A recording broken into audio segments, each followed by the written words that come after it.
Coucou tout le monde. Alors on se retrouve pour notre jour 7. Allez, vous êtes prêts à ouvrir notre page du calendrier? Allons-y. Qu'est-ce qu'on va avoir de beau aujourd'hui? Je regarde si tout est bien défait. Oui, tout est bien défait. Allez, grande inspiration et on y va.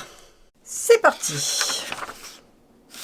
Aujourd'hui, on est avec Cécile Coll qui nous parle des signes de l'univers. L'univers a un message pour nous. En cette belle période de Noël, que diriez-vous si l'on mettait un peu de magie dans nos vies? Apprenez aujourd'hui à reconnaître et à accueillir les fabuleux messages que vous envoie l'univers. Qu'est-ce qu'un signe? Un signe est une manifestation qui apparaît à la fois pour nous indiquer la présence d'autre chose et nous apporter une information sur ce que nous sommes en train de vivre. Cette autre chose que je nommerai univers peut être envisagée par certains comme un guide, un ange, un défunt, une figure divine, la source créatrice. Quelle qu'elle soit, elle est une force invisible à nos yeux, silencieuse à nos oreilles. La plupart du temps, indétectable par notre corps et insondable pour notre esprit, il y a bien que l'âme qui sache parfois la reconnaître et on lui en laisse la possibilité, si on lui en laisse la possibilité. Comment le reconnaître?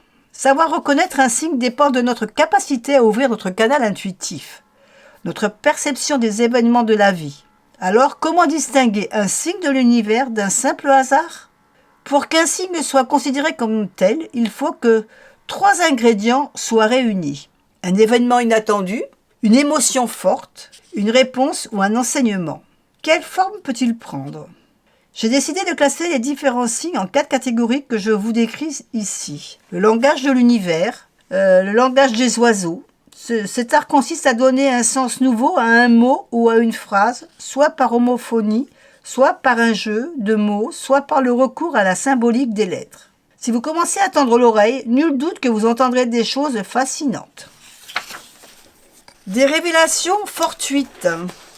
C'est une réponse à laquelle on ne s'attend pas, qui fait suite instantanément à une question que l'on se pose à soi-même.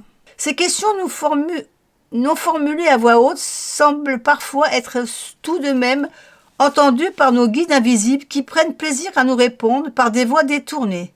Ce peut être le titre d'un article en ouvrant un magazine, les paroles d'une chanson en allumant la radio ou des propos d'un inconnu. Troisième, c'est des rencontres. Également, alors ça peut être l'apparition de personnes à qui on pensait, ça peut être l'apparition d'animaux. Il y a aussi les songes.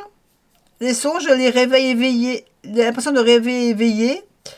La plupart de nos rêves ont une signification psychanalytique. Cependant, il arrive parfois qu'un rêve nous apparaisse différent des autres, nous laissant au réveil une impression forte et le souvenir précis d'une direction à prendre, d'un conseil à appliquer, d'un avertissement. Faites-vous confiance et suivez le guide. Ces nombres qui nous entourent, tout est énergie, tout est vibration, et chaque nombre possède sa propre fréquence.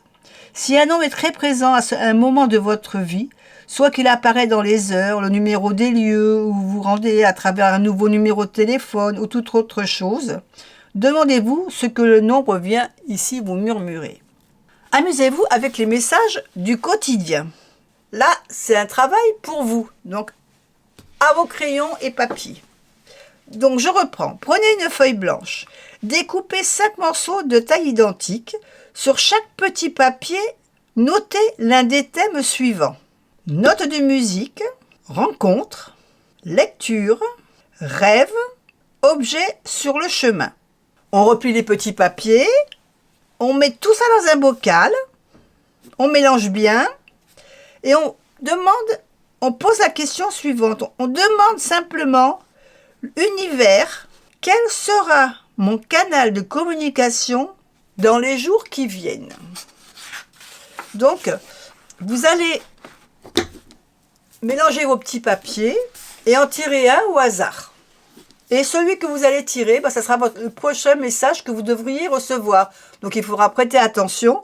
Si vous notez si vous sortez la note de musique ou si vous sortez la rencontre ou le rêve ou l'objet sur le chemin ou la lecture. Maintenant, ici, on a les spécificités de chaque objet. Donc, ce que je vais faire, parce que je ne vais pas tout vous lire, parce que sinon ça va prendre un petit peu, ça va être un petit peu trop long. Mais je vais vous faire une photo et je vais vous la mettre tout de suite à l'écran à la suite là.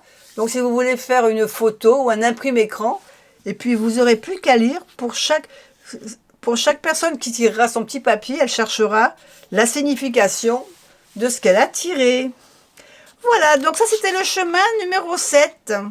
Voilà pour ce chemin numéro 7. Moi je vais vous faire des bisous et je vous dis à demain.